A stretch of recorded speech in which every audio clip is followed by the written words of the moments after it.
Placers. I got another hot quickie for you since I am still working on getting that Christmas special out. I wanted to give you something to listen to while you wait for the special to be ready. I think this is the second time that I've done the hot quickie. For those of you that are new, a hot quickie is just me bitching about something that I don't feel like it's enough to make a whole episode about, but important enough to talk to you guys about it.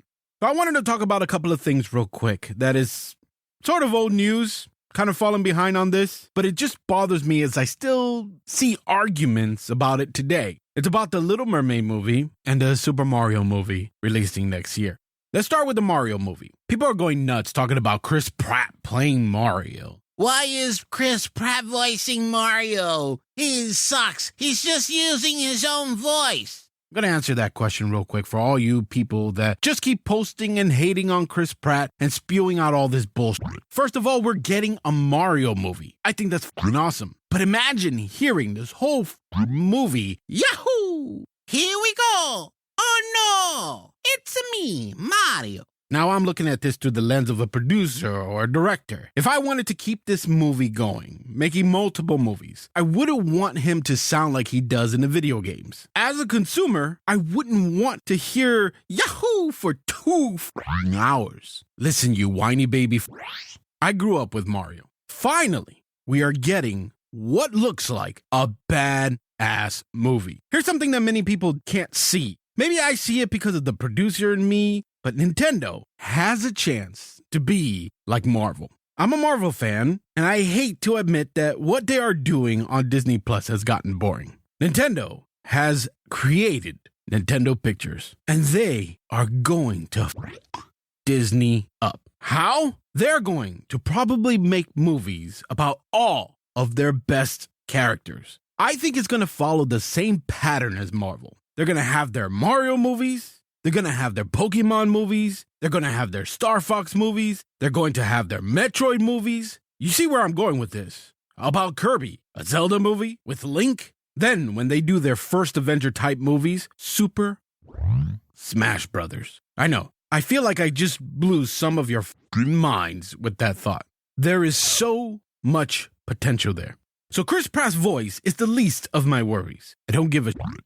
Universal is going to explode because of what? Their new theme park, Epic Universe, in Orlando is going to have Super Mario World. They already have a Super Mario World in Universal's Japan. They are also building it in Los Angeles too, in that Universal Studios. This is probably why Disney fired their CEO Chapek, or as many like to call him, Bob Paycheck, because he was just playing it safe. Back then, when Universal opened, Disney responded with MGM Studios, which is now called Hollywood Studios. Then when Disney found out about Islands of Adventure, Disney rushed to build the Animal Kingdom. Then when Universal built the Wizarding World, Disney built Galaxy's Edge and Pandora. So now, like I said, Chapek played it safe, which was great during the pandemic, but he wasn't doing shit to compete with Universal Studios. Disney, all they gave us in D23 was ideas that can be canceled anytime. Nothing big.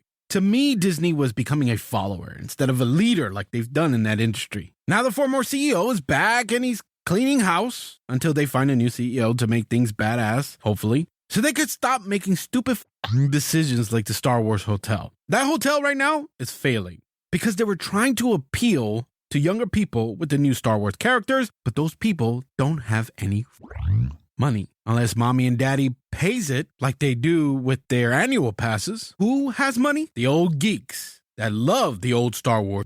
Disney lost that opportunity there. Anyways, back to the Mario thing. You know what my first Mario movie experience was? It was the Super Mario movie that had Bob Hoskins playing Mario and John Leguizamo playing Luigi. Listen to this stupid shit. Name?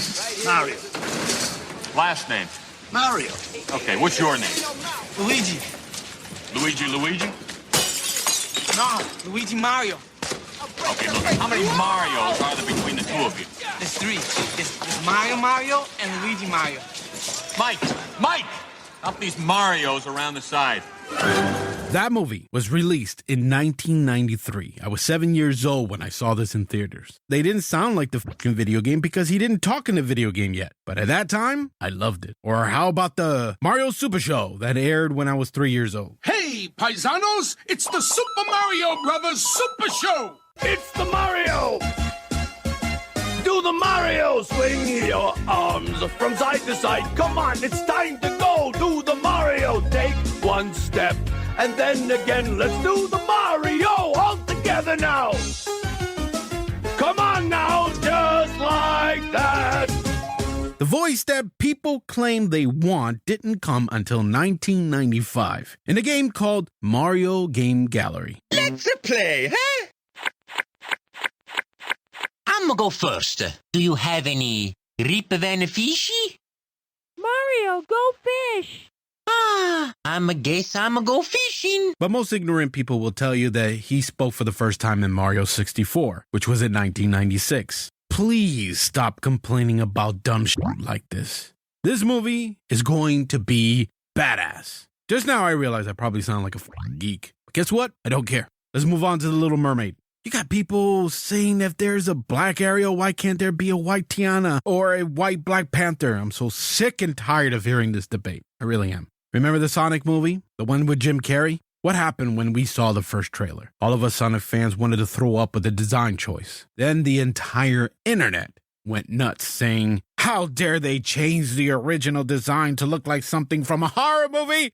Throughout history, when studios changed the look, people got mad. Listen, people like the original. Some studios try their best to make it as close to the original as possible. But then there are studios who look at the original and said, Brad, I want to do our own thing. I want to set my own mark. And they make drastic changes. And that's when a lot of people don't like it. Personally, about The Little Mermaid and like that, and I'm talking as a huge Disney fan, I don't care. One, I'm excited. To me, the trailer looked badass. She could sing. I was more upset with Melissa McCarthy playing Ursula. I'm more upset about that. And I feel bad for the actress because she got her dream. She got a big role. She auditioned. She did what she had to do. She got the role, and I can't imagine her going to her closest people, the people that she could tell or talk to, and say, hey, look, I got this role. I got this big role. To see the whole internet, to see people just throw it in her face, bash her, sucks. But I don't care if Ariel is black all of a sudden. I really don't care.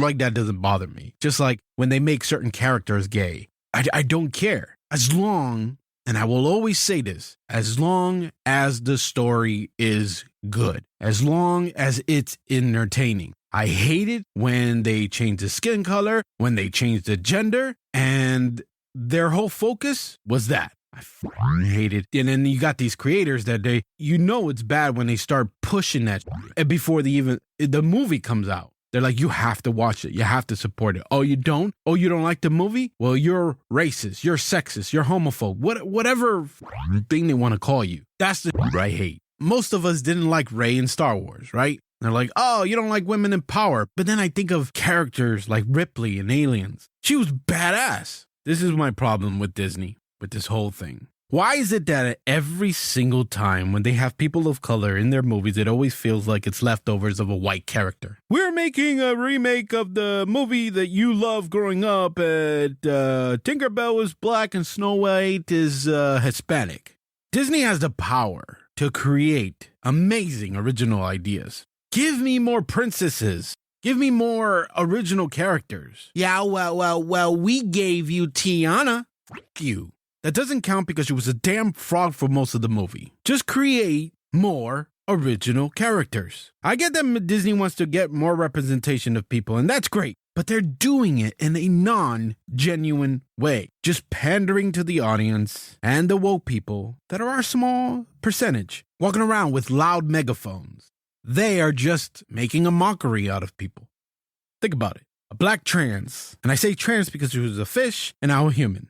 She runs away to be with a white guy. It's kind of funny. Hollywood, listen, instead of remaking movies that start a white person and getting the world to go crazy and not focusing on a story, just do that with books. I know that many movies out there are already book adaptations, but if the book hasn't been adapted to film or any other form of media that entertains people on a screen, go for it. People that cry that the skin color of their character changed or even their gender changed most likely don't read. An example is Shawshank Redemption. Most of you probably didn't know that it's based on a Stephen King novel called Rita Hayworth and the Shawshank Redemption. Morgan Freeman's character, Red, is a white Irish man in the book. Nobody gives a because they don't read. People are always going to complain about this stupid like that. After watching how we all acted in the last few years, I swear, aliens can come down from space. Monsters can come from the center of the earth and it up. Half the world gone. And half of America will be like, it's all white supremacists and Republicans' fault, or it's all a conspiracy made by the liberal media. Idiots. Well, that's it for the Hot Quickie. To our loyal listeners who decided to listen to me randomly rant about bullshit, I love you. I appreciate you. Goodbye, and have a happy Christmas and a Merry New Year.